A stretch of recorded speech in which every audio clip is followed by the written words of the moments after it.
അടുത്ത വർഷത്തെ ലോകകപ്പ് കാണാൻ ടിക്കറ്റ് എടുത്തവർക്ക് വിസ നടപടിക്രമങ്ങളിൽ മുൻഗണന ലഭിക്കുമെന്ന് US president Donald Trump. FIFA president Gianni ഇൻഫാന്റിനോയുമായുള്ള കൂടിക്കാഴ്ചയ്ക്ക് ശേഷമാണ് തീരുമാനം. ഇതിനായി ഫിഫ പാസും അവതരിപ്പിച്ചു.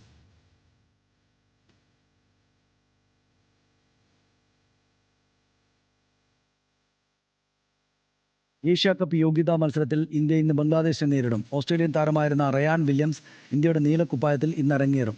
രാത്രി 7:30 ബംഗ്ലാദേശിലാണ് മത്സരം.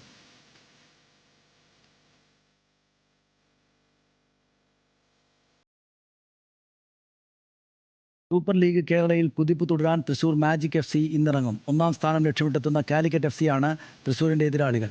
ലീഗിൽ തലപ്പത്ത് തുടരാനാണ് തൃശൂർ ഇറങ്ങുന്നത്. രാത്രി 7:30 തൃശൂർ കോർപ്പറേഷൻ സ്റ്റേഡിയത്തിലാണ് മത്സരം.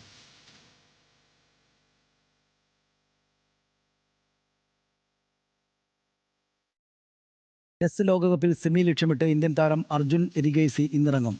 6-ാം റൗണ്ടിലെ ആദ്യ മത്സരത്തിൽ ചൈനീസ് ഗ്രാൻഡ് മാസ്റ്റർ വെയ്യുമായി സമനില വഴങ്ങിയതിനാൽ ഇന്നത്തെ മത്സരം നിർണായകമാണ്. ഇന്നും സമനിലയായാൽ മത്സരം ടൈ ബ്രേക്കറിലേക്ക് പോകേണ്ടി വരും.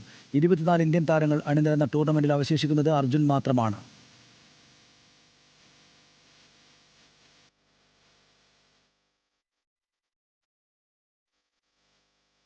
സ്പാനിഷ് ക്ലബ്ബ് ബാഴ്സലോണ ഹോം ഗ്രൗണ്ടായ ക്യാമ്പ് നൗവിലേക്ക് തിരിച്ചെത്തുന്നു. 2.5 വർഷത്തോളമായി നവീകരണത്തിനായി അടച്ച സ്റ്റേഡിയമാണ് തുറന്നത്.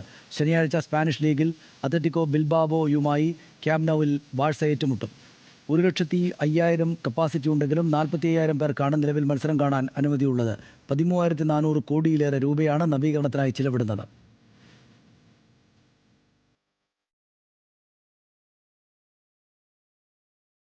പാകിസ്ഥാൻ ആതിഥേയരാകുന്ന ത്രിരാഷ്ട്ര ക്രിക്കറ്റ് ടൂർണമെന്റിന് ഇന്ന് തുടക്കം. ശ്രീലങ്ക, സിംബാബ്വെ ടീമുകളാണ് പരമ്പരയിലുള്ള മറ്റു ടീമുകൾ. ഇന്ന് പാകിസ്ഥാൻ സിംബാബ്വെയെ നേരിടും. എല്ലാ ടീമുകളും പരസ്പരം 2 മത്സരങ്ങളിൽ വീതം ഏറ്റുമുട്ടും. കൂടുതൽ പോയിന്റ് നേടുന്ന ടീമുകൾ ഫൈനലിൽ ഏറ്റുമുട്ടും. നവംബർ 29-നാണ് ഫൈനൽ മത്സരം. ഭീകരാക്രമണത്തിന്റെ പശ്ചാത്തലത്തിൽ എല്ലാ മത്സരങ്ങളും റാവൽപിണ്ടി സ്റ്റേഡിയത്തിലാണ് നടക്കുക.